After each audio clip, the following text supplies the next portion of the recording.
Gilliard. I got so much motherfucking design on right now. Assalamualaikum warahmatullahi wabarakatuh. Perkenalkan, nama saya Satri Hilmawati dengan NIM O1A1222262 dari kelas E kelompok 7 dengan anggota kelompok yaitu Siti Nurhaliza, Siti Rahmayuli Dagani, Sisilia Widya Ramadhani, Titik Septiai Sumarni, dan Siti Khadijah. Pada video ini kami akan membahas mengenai proses degradasi obat asetosal untuk memenuhi salah satu tugas mata kuliah farmasi fisika dengan dosen pengampu Ibu Waude Siti Zubaidah SSC MSc. Di sini saya akan menjelaskan tentang apa itu degradasi obat.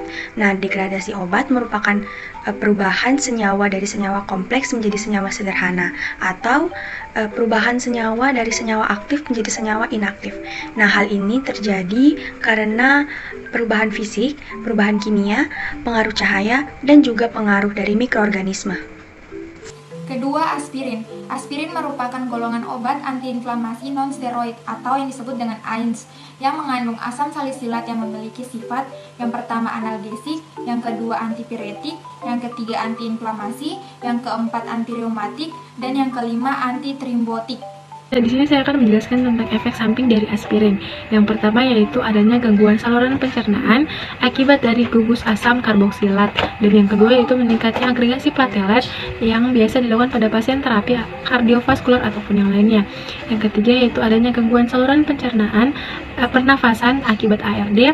ARD adalah reaksi yang melibatkan mukus saluran pernapasan atas dan bawah dengan prevalensi 7-20% pada pasien asma. Yang keempat yaitu ada turunnya aliran darah mikrovaskular akibat dari hambatan CHOX yang mengakibatkan turunnya prostaglandin. Yang terakhir yaitu adanya meningkatnya sekresi asam lambung dan menurunnya asam prostaglandin. Baik, di sini saya juga akan menjelaskan tentang sikloosigenase. Sikloosigenase merupakan kata lain dari prostaglandin. Nah, sikloosigenase merupakan enzim yang bertanggung jawab atas pembentukan prostanoid. Sikloosigenase tersebut terbagi atas menjadi dua, yaitu enzim CHOX-1 dan enzim CHOX-2. Enzim CHOX-1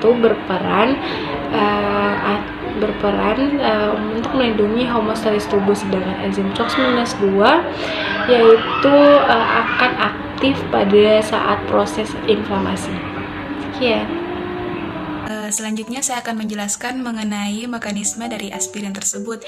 Nah, sebelumnya telah dijelaskan atau disinggung mengenai sikloksigenase oleh rekan saya. Di sini saya akan menjelaskan mengenai sikloksigenase ini, di mana dia akan berikatan kovalen dan irreversible sehingga terbagi menjadi dua, yaitu ada enzim CHOX1 dan enzim CHOX2. Nah, pada aspirin terdapat yang namanya gugus asetil, di mana gugus asetil ini dapat menghambat kerja dari enzim CHOX1 dan enzim CHOX2 sehingga terjadi penghambatan biosintesis asam arakidonat atau menghambatnya senyawa prekursor dalam pembentukan senyawa prostanoid.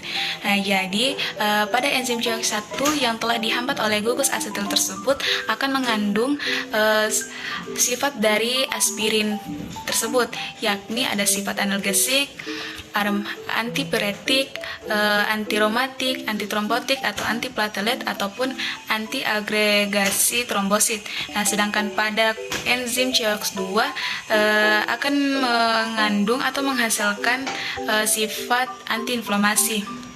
Adapun manfaat dari obat aspirin ini bagi tubuh kita ialah dapat meredakan nyeri, dapat meredakan demam, dapat meredakan peradangan, dan juga dapat mencegah terjadinya penggumpalan darah pada tubuh kita.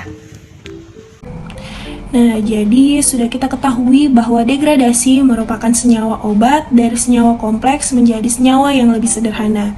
Dan kita ketahui juga bahwa aspirin merupakan golongan obat antiinflamasi non-steroid yang mengandung asam salisilat yang memiliki sifat analgetik, antipiretik, antiinflamasi, dan sebagainya. Dapat dilihat juga struktur pada aspirin itu sendiri.